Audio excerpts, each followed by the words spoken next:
ಮಂಜೇಶ್ವರ ವ್ಯಾಪ್ತಿಯ ಕುಂಜತೂರಿನಲ್ಲಿ ಶುಕ್ರವಾರ ರಾತ್ರಿ ಎರಡು ತಂಡಗಳ ಮಧ್ಯೆ ಗುಂಪು ಘರ್ಷಣೆ ನಡೆದಿದೆ. ಎರಡು ಗುಂಪುಗಳು ಮೊದಲು ಕಲ್ಲುಗಳನ್ನು ಎಸೆದು ಹೊಡೆದಾಡಿ ಅಲ್ಪ ಸಮಯದ ಬಳಿಕ ಸೋಡಾ ಬಾಟ್ಲಿಗಳನ್ನು ಎಸೆಯಲು ಆರಂಭಿಸಿದ್ದಾರೆ. ಘಟನೆಯಲ್ಲಿ ಹಲವಾರು ಮಂದಿ ಗಾಯಗೊಂಡಿದ್ದಾರೆ.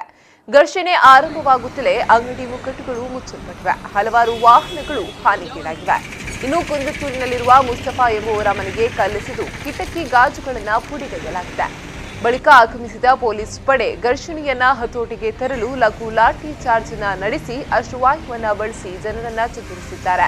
ಇನ್ನು ಘಟನಾ ಸ್ಥಳದಲ್ಲಿ ಜಿಲ್ಲಾ ಪೊಲೀಸ್ ಅಧಿಕಾರಿ, ಕುಂಬಳೆ ಸರ್ಕಲ್ ಸೇರಿದಂತೆ ಉನ್ನತ ಪೊಲೀಸ್ ಅಧಿಕಾರಿಗಳು ಠಿಕಾಣಿ ಹೂಡಿದ್ದಾರೆ. ಪರಿಸರ ಪ್ರದೇಶಗಳಲ್ಲೂ ಬಿಗಿ ಪೊಲೀಸ್ ಬಂದೋಬಸ್ತನ್ನು ಏರ್ಪಡಿಸಲಾಗಿದೆ. ಇನ್ನು ಸಮೀಪದ ಕ್ಷೇತ್ರವೊಂದರಲ್ಲಿ ನಡೆಯುವ ಉತ್ಸವದ ಸಲುವಾಗಿ ಬ್ಯಾನರ್ ಹಾಕುತ್ತಿರುವಾಗ ಮಾತಿಗೆ ಮಾತು ಬೆಳೆದು ಕೊನೆಗೆ ಘರ್ಷಣೆಯಲ್ಲಿ ಪರ್ಯಾವರ್ತನಗೊಂಡಿದೆ. Cara,